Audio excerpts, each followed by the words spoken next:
Good morning friends. এই just স্নান করে উঠেছি, স্নান করে পুজো দিয়ে উঠেছি। বেভৎস গরম, স্নান করার পরও পুরো টকটক করে ঘেমে যাচ্ছে। একটু ফ্যানের তলায় বসেছি আর এই শরবতটা বানিয়েছি, এটা খাবো এখন। আর ঘরটা গুছিয়ে মোছা টোছা হয়ে গেছে।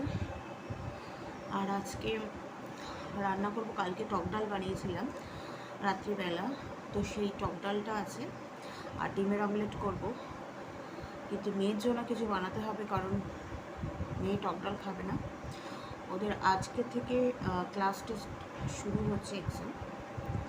তো গেছে, প্রচণ্ড গরম, জানি না আসার পরে কি হবে। অনেক স্কুল বন্ধ করে দিয়েছে, কিন্তু আমার মেয়েদের স্কুল বন্ধ করেনি, জানি না কেন। ওদের একটু পড়াশোনা করিয়ে হয়তো বিজ্ঞ বানাবে। ঘরেই টেকা যাচ্ছে না, এত বিভৎস গরম, মানে কি বলবো। ফ্যানের তলায় বসেও মনে হচ্ছে হাওয়াটা গায়ে লাগছে। যাই হোক, এই গরমে একটুখানি ঠান্ডা জিনিস খাওয়া ভালো। বর টক দই পেতেছে, হয়ে গেলে পরে দেখাবো। যাই হোক, আমি শরবতটা খেয়ে পরে তোমাদের সাথে দেখা হচ্ছে। তো এখনও দুপুরে রান্না করা হয়নি, এত বিভৎস গরম। আমাদের ফ্ল্যাটে নিচে একজন বান্ধবী ডেকেছিল, তো ওর সাথে কথা বলতে বলতে দেরি হয়ে গেছে। জাস্ট ওপরে আর নিচে গেছে, তাতে এরকম ঘেমে গেছে, মানে প্রচণ্ড তাপ আজকে, প্রচণ্ড।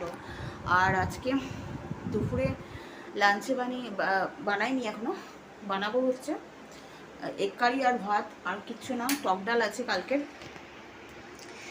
তো দেখিয়ে দিই তোমাদের। এই হচ্ছে ডিম সেদ্ধ বানিয়েছি, ডিমটা সেদ্ধ হয়ে গেলে এটা দিয়ে একটা কারি মতো বানাবো। আর এখানে চাল ভিজিয়ে রেখেছি, এখনও বানানো হয়নি, জানলা আটকে রেখেছি। এত গরম, এত তাপ আসছে দেখো। বসে বসে তোমাদের দেখিয়েছিলাম শরবত খাচ্ছি, দু গ্লাস শরবত খেয়ে নিয়েছি। নিচে যে বান্ধবীটার বাড়িতে গেছিলাম, ওর কাছে এক গ্লাস কোল্ড ড্রিঙ্কস খেয়েছি, কিন্তু তবুও এত গরম লাগছে, এত গরম লাগছে কি বলবো। মানে ফ্রিজের জল ছাড়া তো খাওয়াই যাচ্ছে না। সাধারণত আমি জল খাই না, যেহেতু আমার ঠান্ডা লেগে যায়, কিন্তু এখন জল ফ্রিজে না রেখে খাওয়া যাচ্ছে না। আর জল খাওয়ার সময় অবশ্যই মিশিয়ে নিচ্ছি ঠান্ডা গরম। ফ্যানের তলায় দাঁড়িয়ে আছি, তবুও ঘেমে যাচ্ছে, মানে হাওয়াটা গায়ে লাগছে না। তো যাই হোক, পরে আবার দেখা হচ্ছে।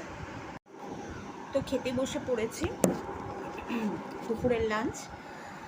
আর এই যে দেখো, টক ডাল আর ডিম নিয়েছি, এটাই রান্না করেছি।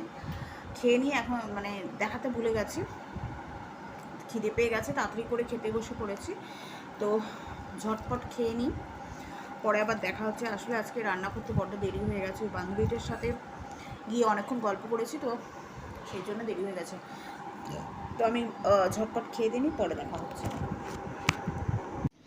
তো মেয়ে স্কুল থেকে এসেছে, আর এই খাবার নিয়ে বসেছি, ভাত আর ডিমের ঝোল। আর তোমাদের দেখাতে ভুলে গেছি আজকে কি রান্না হয়েছিল, তো আমি বলেই দিচ্ছি। আজকে হয়েছে টক ডাল আর ডিমের কারি। টক ডাল বানিয়েছো? আর কিছু বানাইনি। আর মেয়ে এখন এসেছে, দেখিয়ে দিচ্ছি। তো এই যে মেয়ে এসেছে স্কুল থেকে, অবস্থা দেখো, গরমে কাহিল দশা।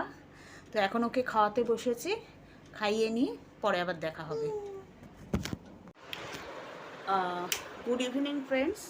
তো সন্ধ্যা হয়ে গেছে, একটু শুয়েছিলাম, মেয়ে এখনও শুয়ে আছে। এখন একটু সন্ধ্যা দিয়ে নেব। আর এসি থেকে বেরিয়ে না পুরো মনে হচ্ছে যে মানে একটা আগুনের চুল্লিতে ঢুকেছে, এত গরম লাগছে। তো যাই হোক, আজকে প্রায় মানে 44 ডিগ্রির মতন টেম্পারেচার। তো যাই হোক, আমি সন্ধ্যাটা দিয়ে নিই, পরে আবার তোমাদের সাথে দেখা হচ্ছে। তো আমি দাঁড়িয়ে আছি বারান্দায়, এখানে দাঁড়িয়ে হাওয়া খাচ্ছি।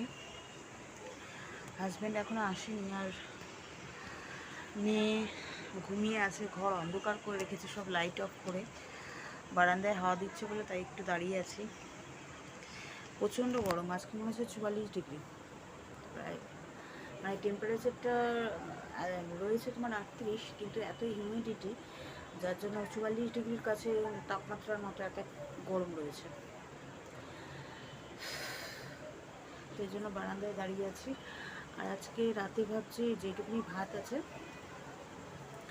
টক ডাল আছে, ডিম আছে, তো সেটাই হাজব্যান্ডকে দিয়ে দেবো। আমি আর মেয়ে ভাবছি ব্রেড দিয়ে কিছু খেয়ে নেব।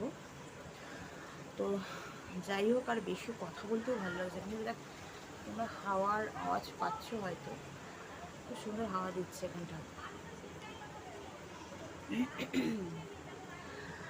তো যাই হোক, আজকের ব্লগটা এইটুকুই রাখছি। আর যদি আমার ব্লগটা তোমাদের ভালো লেগে থাকে, তাহলে অবশ্যই আমার চ্যানেলকে সাবস্ক্রাইব করবে, লাইক করবে এবং শেয়ার করবে। মাঝে মাঝে আমার কথাটা ভীষণ আস্তে শোনায়, জানি না কেন। আর সবাই ভালো থাকবে, সুস্থ থাকবে। যা বিভৎস গরম, সবাইকে সাবধানে থাকতে হবে। তো দেখা হবে তোমাদের সাথে আবার নেক্সট ব্লগে।